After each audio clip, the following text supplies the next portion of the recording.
Hey, hey, hey, welcome to the Psychic Soul Healer channel.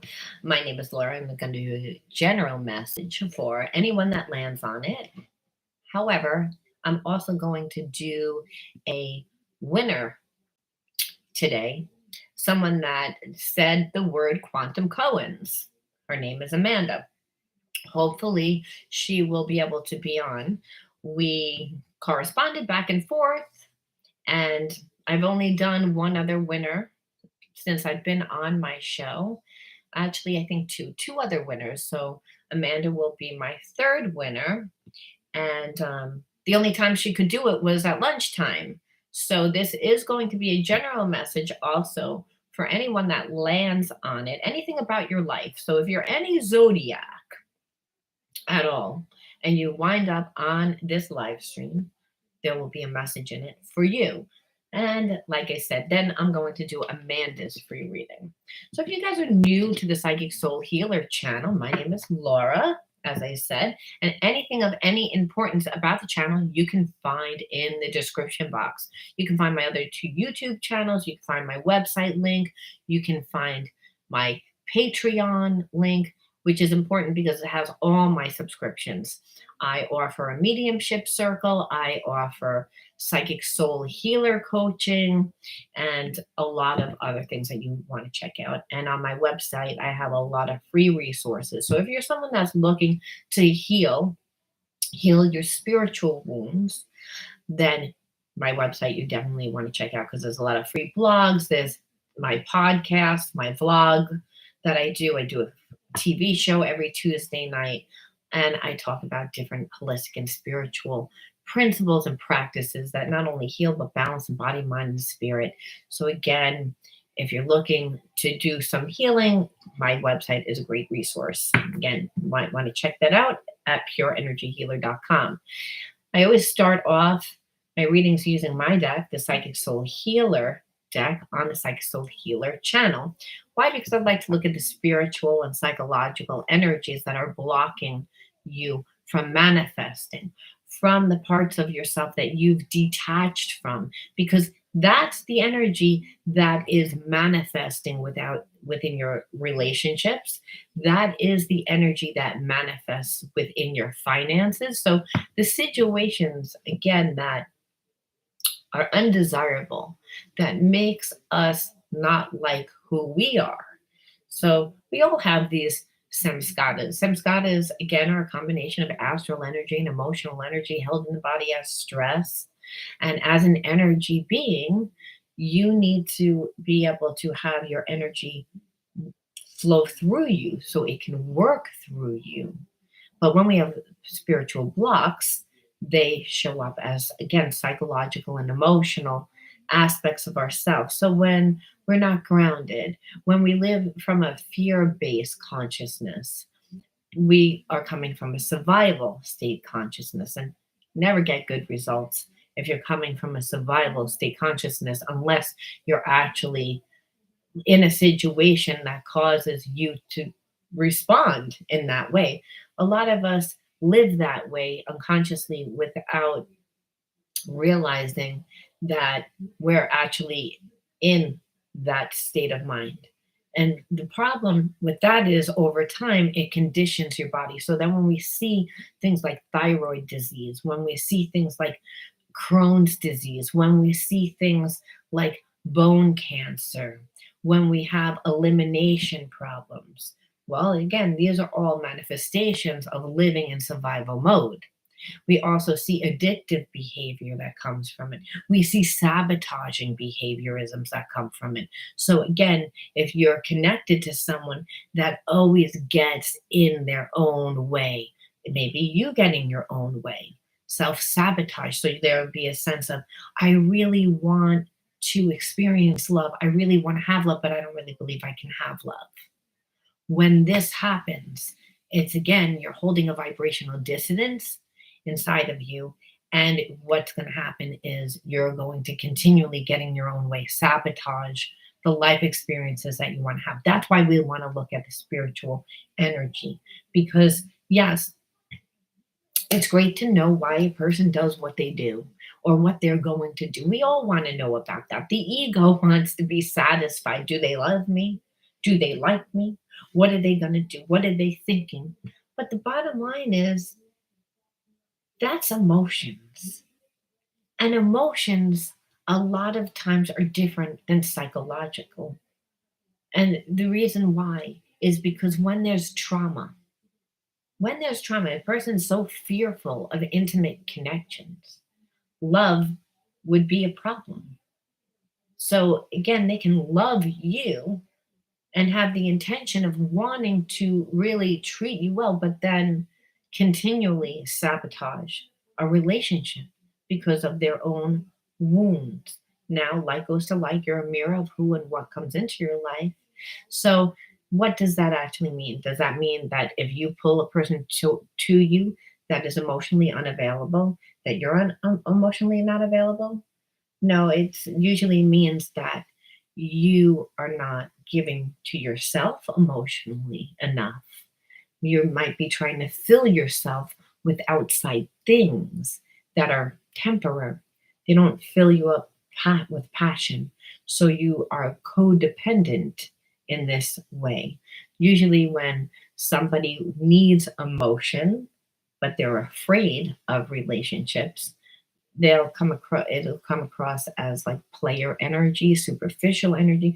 So it's helpful to understand why a person is coming from that perspective, because you then can make wiser decisions for yourself.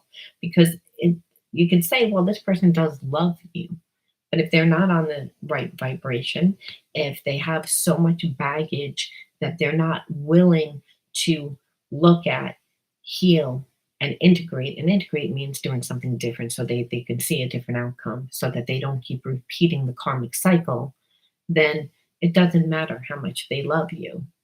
Then you are faced with a choice.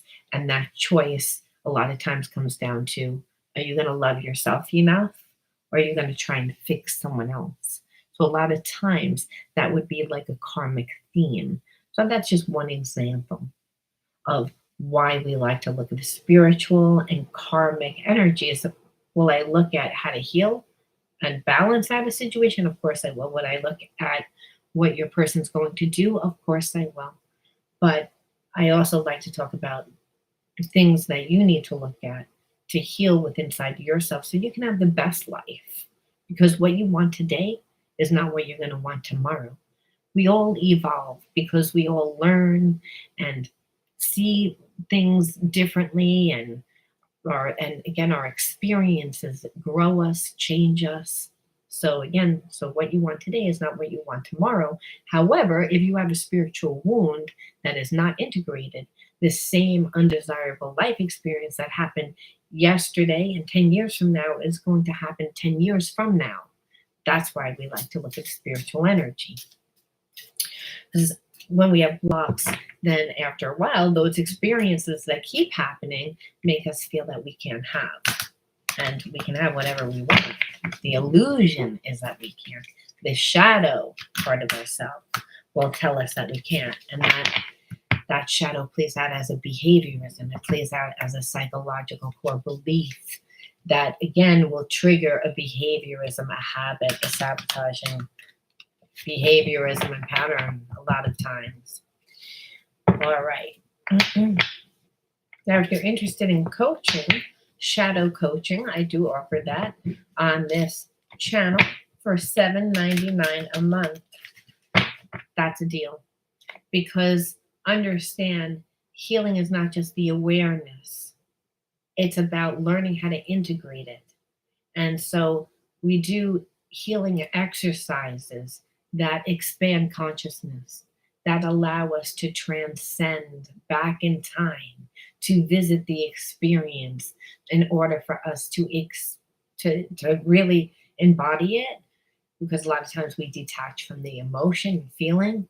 And then there's exercises to learn how to integrate the emotion, as well as integrate the psychological belief. And that would be an exercise that's written, where we do reframing exercises and we do a lot of other exercises.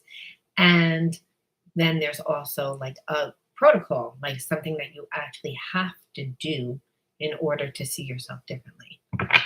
So, an exercise that we work on, if it's detachment, might take us a month to get through that exercise, because it's not going to be one exercise that we do, because healing, we're all different. One size doesn't fit all.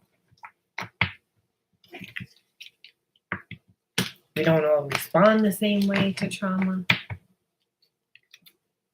Okay, first card out, subcritical.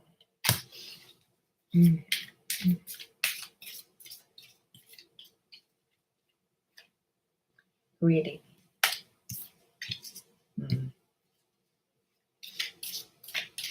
You know, automatically I'm feeling like whoever's tuning into this is very hard on themselves. They're, again, pick apart everything that they do. They judge everything that they do.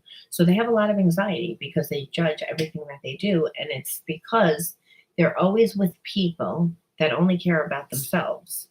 So maybe you had a parent that was a narcissist, or again, a parent that just couldn't emotionally give you what you needed. So the attention always went back onto them.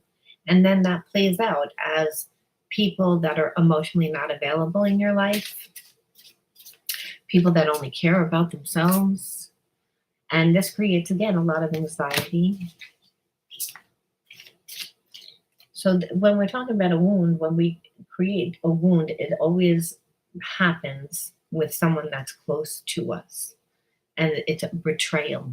We think it's a betrayal. So when a parent does this to us, we see it as abandonment. And then if our relationships do it, we see it again as abandonment. But over time, there's self-judgment. And that's where self-critic come from. The babies don't judge themselves. Children don't judge themselves. They're told that they're bad. They're told that they're wrong. They're not doing things the same way that everyone else does them. Maybe they beat to their own drum. They learn differently. They access information differently. So I also feel like you're very unique in your own right. You're different. And again, people tended to criticize the way that you were doing things.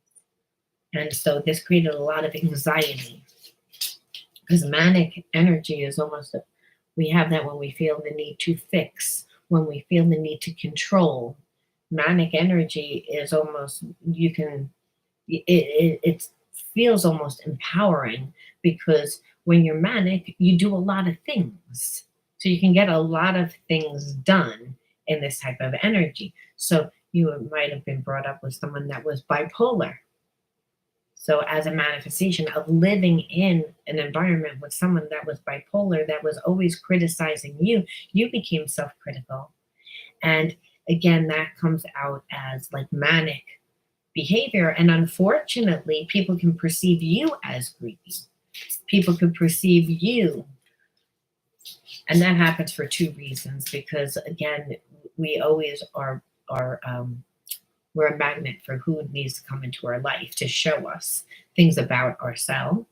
So again, it could be, this is the way that you're portraying yourself because you're so nervous all the time and people don't trust that. But it's because of what you went through. And I'm feeling like you're connected to someone that actually also has the same wound. We might be talking about a twin flame soulmate person, because again, our twin, it's not that they're the same soul, but they went through similar situations and they have spiritual blocks where all your strengths are, and where all your, where all your strengths, where all your strengths are their wounds, and where all your wounds are where vice versa. So it seems like you're one soul, but you're not one soul. It's the fact that they have the gifts in where you don't. So there's a sense of also magnetism to this person, because they hold what you perceive you can have. But that's, again, where the self-critical comes from. So a lot of times, soulmate twin flames, if the person is not on the same vibration, it plays out almost like a trauma bond and not a twin flame soulmate. But if the person's on the same vibration, then they and which means that they've done work, everyone's done work, then they are brought together, fire and ice, right, to transmute those spiritual wounds that again happen in childhood. They couldn't happen any other time. So again, why? Because the person needed to do work to heal themselves. And a lot of times we live karmic cycles for years and years and years, which is why we're self-critical. Because we're saying, well, life doesn't work. That's why. So again, it's created a lot of manic, crazy energy, nervous energy. So again, because narrow-minded, being around people that are narrow-minded, which narrow-minded is happens a lot of times because our environment teaches us who we are. So I believe that you're connected to someone that has a very religious background, or their family is very cultural, which makes them narrow-minded, and so you're also different from them. So again, like I said, you are different because you have the gifts that they don't. And this spiritual energy works like a magnet. So, but however, there are wounds that both of you hold that you wouldn't even be aware of if it wasn't for this person. So the wound that we know that we have is because no one should be going around beating themselves up and having very negative perceptions about who they are, because it's going to make them very nervous, have a lot of anxiety, feel like they need to do and fix and be someone else because they don't like who they are. When really, if we're with someone that holds those wounds on top of it, then there's also going to be a sense of not wanting to share anything, not wanting to give anything, not wanting to trust, because the heart chakra is not opened. So this is the energy, that the spiritual energy that needs to be healed, which is why a person feels like they're self-critical. They have judgments about themselves. They have judgments about themselves because they haven't created themselves yet. The wounds that they're holding are what is their identity. Or over time, the behaviorisms that come from those wounds. So it could be addictions. If we don't like who we are, it's a root chakra imbalance. It's again connected to self, connected to others, connected to God. So again, I'm feeling that you have a root chakra imbalance. You're connected to someone that has a root chakra imbalance, or at one time did, but still is self-critical about certain things in your life, and so are they. I wanted to look at the wounds. Scheming, again, manipulating the situation. So I believe that because when we're around people that are self-critical and they don't like, they're very controlling. They're narrow-minded, right? So if we're manic and we have anxiety, it's because, again, we're around somebody that's a little intrusive. And so there's a person that has been around your person before you, has manipulated them. So they have been conditioned to scheme and plot. And that's also because they don't like who they are. So they don't really feel the need that they can come and correct and be true. So if you're in separation from your person, expect that they're going to be holding back information, that they're not going to show you everything about themselves, because they don't like who they are. They have judgment about the things that have transpired in their life, possibly even how they treated you, and just all around how they feel about themselves. And so they never really come from a place of truth. They have to read the room and then decide what they're going to share. It's very exhausting for them. So they don't feel comfortable with people. Now, like I said, because you're attached to this person, you also might not feel as comfortable around people, but you have friends and you're more sociable and you have found your way. But it was a lot of the same wounds, like I said, growing up in similar environments that were constricted that made you both feel not worthy, not good enough, judge how you are, and became very manic, having a lot of anxiety, so it never can come in correct. Scheming, plotting, like not much emotions, coming more from a mental standpoint. And I feel as if, again, you are someone that doesn't come from a mental standpoint when you're dealing with someone that you care about. You try and come from a place of love. Weary. So it's again, and in this, like I said, it's exhausting. Because weary is like tired. You need to be up in your head all the way. It's because you're putting so much pressure.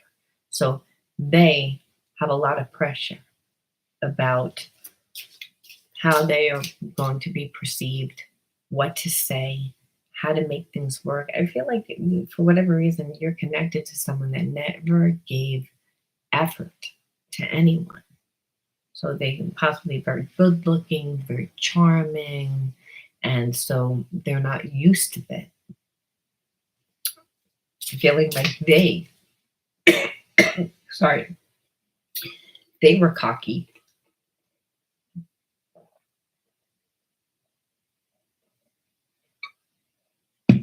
I had to drink something. I was choked there. I have bubbles in my teeth. So those are the little like juice balls. So give me extra flavor and extra energy. All right. So again, that I feel like again you're attached to somebody that has the same wounds, but is always scheming and plotting, can't come in correct. It makes them very tired. It overstimulates them, which is another reason why they judge themselves, because they feel as if simple things are difficult to them. They see that other people can have conversations and good relationships, but for whatever reason, they cannot. I feel like a person sabotages themselves. Victim. That's what I felt. That they play the victim because they keep sabotaging themselves.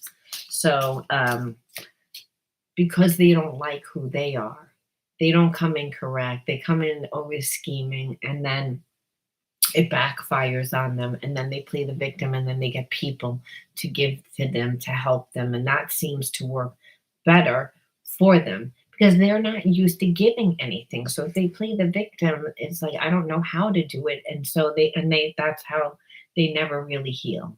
That's why they always stay narrow-minded. See, they were raised by someone that was narrow-minded, and even if they weren't narrow-minded, they have become narrow-minded through their unconscious behaviorisms of not feeling good about themselves. So not never coming in correct, always kind of manipulating to get what they want, but they're not doing it because they want to screw you over.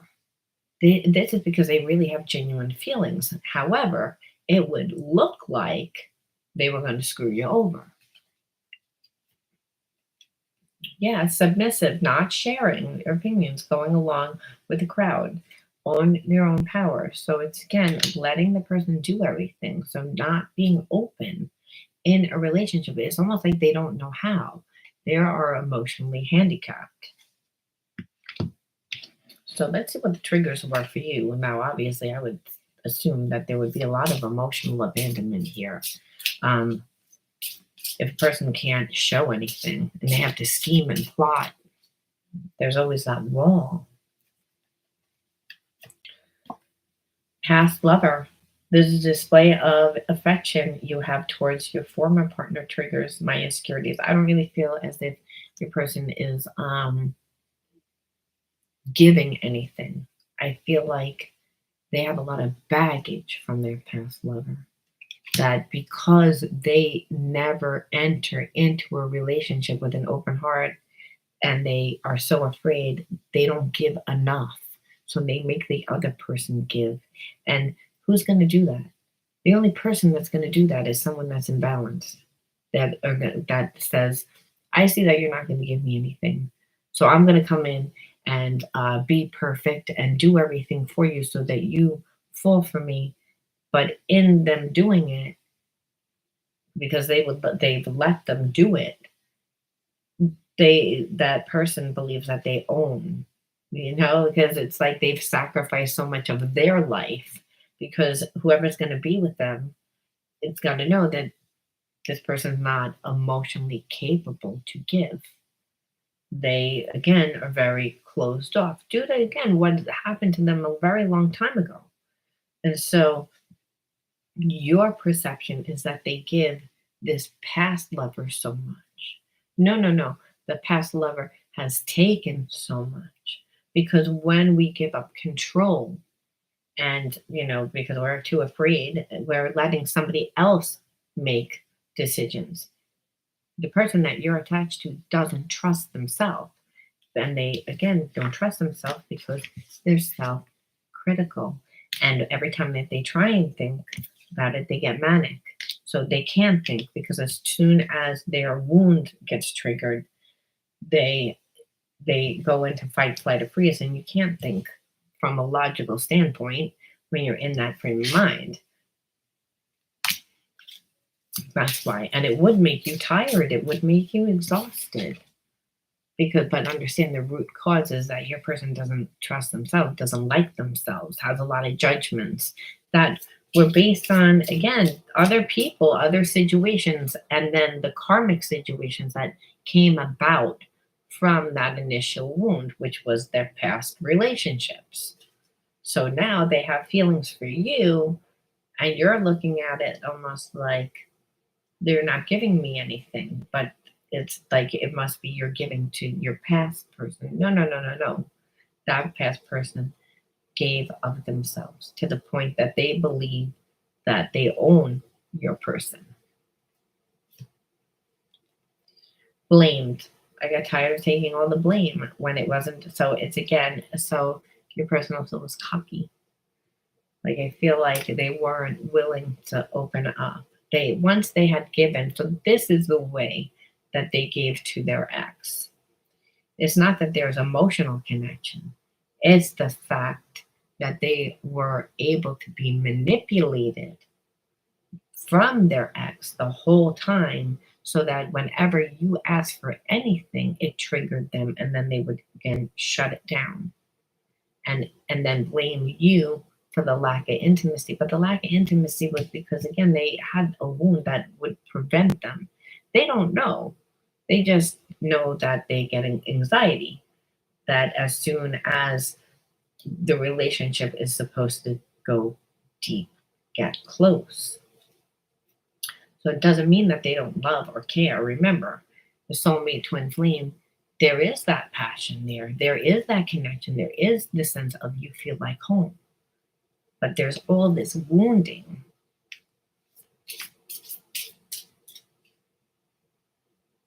Bad guy.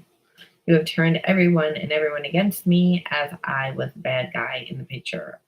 So I feel as if they feel as if you may have done that, because I feel like in every other relationship, and this is how people project, they imagine, and they imagine because they know on some level they deserve to be felt this way, because they haven't given you anything. So that's number one.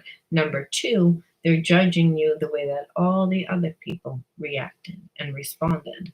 So that's another reason why they have a lot of anxiety. So they really need to be able to communicate. I feel like they really need to learn how to do this. Look at some hidden truths. Because the imagination, can create a monster over time, and already your person doesn't like who they are. So it's going to create like even more manic behavior. I believe with you, I don't really feel like you're around them. I hide behind material things. Yeah, I believe that your person doesn't like who they are. So again, they hide behind their material things because when a person doesn't like who they are, their ego comes into play, and the ego will then identify with material things or other people. Even could be like I'm dating this person who they perceive are successful, who they perceive that everyone else thinks is successful. So you will have to think that I'm successful too. And that's what I feel about your person, that they hide behind their material things. Right now, they're not giving to anybody, I feel, as I feel like the past relationships that they were in have damaged them. And this is what creates. I'm so attracted to you again, not uncommon for soulmate twin flame relationship. There is a lot of attraction. That's the problem. It's like there's a lot of chemistry, there's a lot of attraction because it's a divine union. Divine union that's supposed to help heal and transmute those wounds. So let's see. I mean, the person that we're gonna, how do you feel? Let me just take a different deck. I want to see, how do you feel? Because right now I'm seeing everything about them, and their wound and what they do and what the relationship was.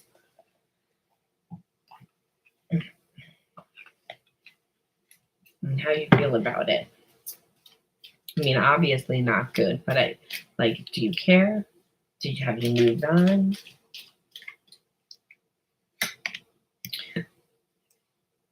You moved on. The sun. Success. You're enjoying yourself. It's again, you're generous, like Six of Pentacles. So it's again, you're in a good space. And I believe that once you cut this person, now it actually makes sense. Okay, so you and your person, soulmate twin flame, very strong spiritual connection. Have the same wounds. Have the same wound, but they play out differently. The behaviorisms are different for both of you. However, your person doesn't have an open heart. Due to their past relationships, they played a lot of games. They gave you a lot of messages. They were always scheming and plotting. Came more from a logical perspective. Not that they didn't care. They don't trust themselves emotionally. They feel like they get manipulated emotionally. And here you are, there's a sense of you really cared about this person and that you gave, but it triggered you, and it triggered you to like heal a wound from your childhood, because you both have the same wound from childhood.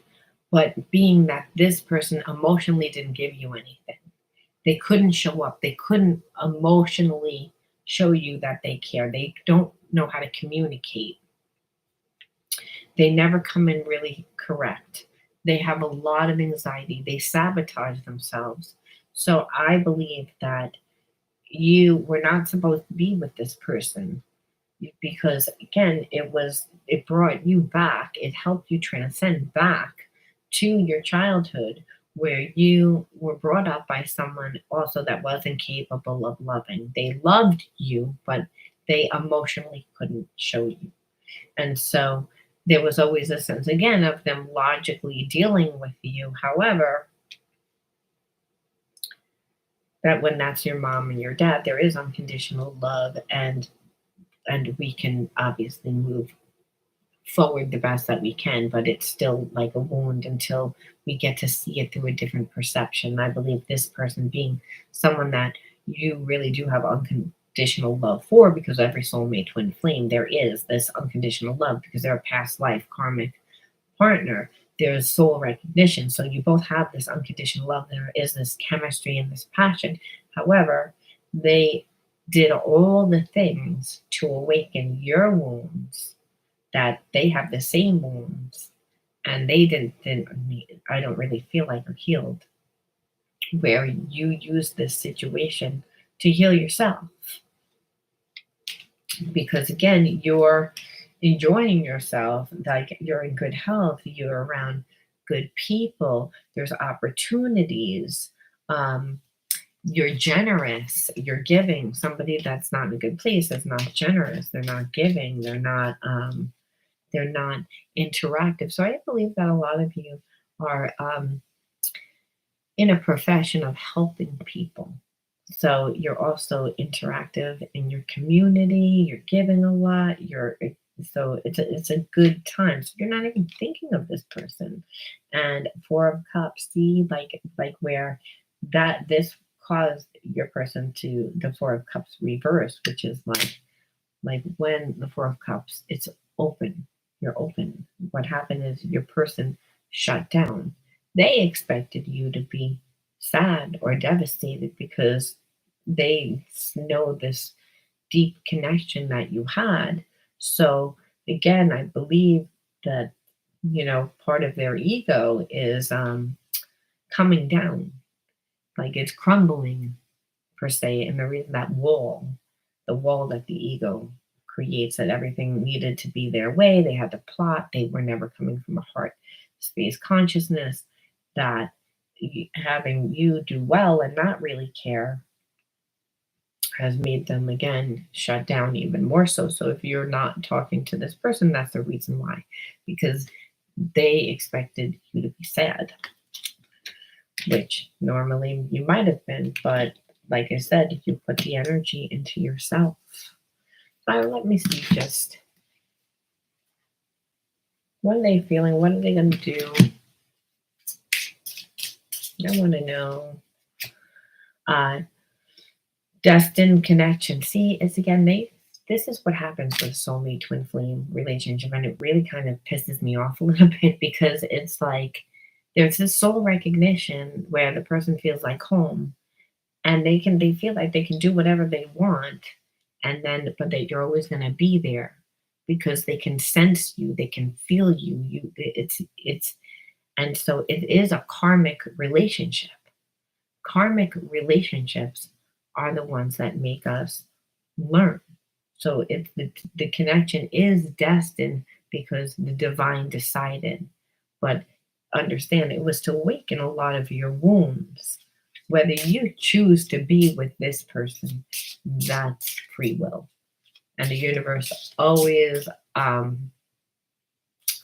like respects our free will. So just because it says destined connection doesn't necessarily mean that that was a destined connection to be together forever. I believe your person thinks that it does, though. Oh, because I've never felt this way and I can feel you, and so I know. So it's again, but they are emotionally unavailable. And that's why, because they don't even want to look and see what they do, what created the problem to begin with. You learned from the situation. You learned that, again, maybe you gravitated towards people that are emotionally unavailable. And so what you did was you gave to yourself, you created yourself. And here you are now in the sun, happy, successful, generous, like in the community, have friends, having a good time, where your person, like I said, I think they just stayed in that sense of, oh, well, it's destined to be together. We can be together at any time because they felt that. And they were also used to never giving anything. So when someone actually puts their foot down and sets a boundary, they're not used to it. So again, they're very in their ego. They need to do the healing, and this is the issue. And I knew it. So I'll come back for you. So again, there's always a sense of later, you'll be here. I'll get back to you. But they're emotionally unavailable. And that this is what the fear really is. They know if they are going to be with you, they have to dive deep. You dove deep, and that's why you are no longer on the same vibration as this person. That's why I said it could be a soulmate twin flame relationship, but it also could be a trauma bond relationship. because a soulmate twin flame relationship where one person refuses to evolve because they don't want to do the work, they would just rather have it all about themselves and stay in this energy, because really this is the root. Like, they may come across, the ego will look confident, but really they don't like who they are. This is why they're always playing games and plotting and doing, and again, they blame everything on, like, oh, well, I can't really give anything to, because I'm so afraid, I'm so narrow-minded, and have major anxiety about it, because someone always made me the bad guy and needed to control me, so I'm going to stay in this victim and just blame everybody else. And it's exhausting, so I can't even think. And so they expected you to, like, give and love and cater, but you were like, nope, you're emotionally unavailable, and you're always saying that you'll come back for me later. You feel like it's a destined connection. Well, it was, so that I would learn this. So I learned the lesson. Now I'm not going to open up anymore to you. Yeah, we are very attracted. So it is kind of like a mind over heart thing, because I'm not going to play out that passion, because you hide behind material things. And that's not who I am. I want to, like, again, enjoy my life. So why, aside from the spiritual lesson of learning that you did not want to be with someone that was emotionally unavailable, what was the spiritual lesson? And what is the universe's advice? So what was the spiritual lesson? Let's see. Why? Karmic ties. I'm not happy. Obviously, karma behaviors, people, or situation is playing a role in what's happening with me, and it's hard for me to see a way out. See, again, their person doesn't want to do the work. They're stuck in a victim state consciousness. So it's, again, they're not happy because situations that they create, because they're not emotionally open, because they don't go about dealing with people in the right way. So again, they're still stuck in the past. So again, I'm stuck in the past, but I know that we're destined to be together. So I'll get to you eventually. And now they're seeing that you're not really, there. So they're not opening up, but that you're having a good time. And I believe that was the message, that, do you want to stay unhappy? Because you staying connected to this person would have kept you in, like, binded to that original wound of being around someone that was self-critical. Maybe not because they were criticizing you, but because they couldn't give you what you needed. So that would always make you stay in a place of feeling like you weren't good enough, when really they don't want to do the work in order to move forward. And so the universe's advice for you, let's see what the universe's advice for you is. Because that sucks, because it's like, they do have feelings. It's just like, I have feelings, but I also could stay in this energy too and be okay. Meaning superficial. People think that I can get other people, and, have these superficial relationships where people are giving to me. I don't really have to give anything, and I would still be okay. Because if I actually have to go back into childhood, look at those deep wounds, that I might not be able to handle it, but that is what it would require for this person to be with you, because you actually did the work. This relationship transcended you back to that original wound that happened in childhood, looked at this person, said, you have all the fucking behaviors of, like, a parent that I did not get along with, or they did not make me feel good, and it made me not happy. And so you choose to stay in a place of that way you're not really truly happy, but are willing to have superficial surface relationships. And so again, where you learn the lesson, but the universe's advice, I am a spirit having a human experience, and I'm here to get closer to love. So, what you learned really is, again, that the unconditional love. Sometimes, again, our parents are broken. They have wounds. They have wounds due to the families that they grew up in, what was happening in their environment when they were growing up. And so, as a way, we can't really understand why they were the way that they were to us. We might have even felt like they didn't love us. When, again, here we are and we meet a soulmate twin flame and we can feel the love. We know that they love us, but the actions are not in alignment. So, spirit brings that person into our life to show us that love can look like this, can be painful, and that the key is to love yourself unconditionally and also know that you can love someone unconditionally, but they're human and the human experience is wounded. It's sometimes painful. It's the way that we learn and we grow consciousness. And it's a way that you had to choose yourself. By choosing yourself, you become love. And I'm going to leave it there. Now, if you resonated with this, please let me know. I'll talk to you all soon. Bye.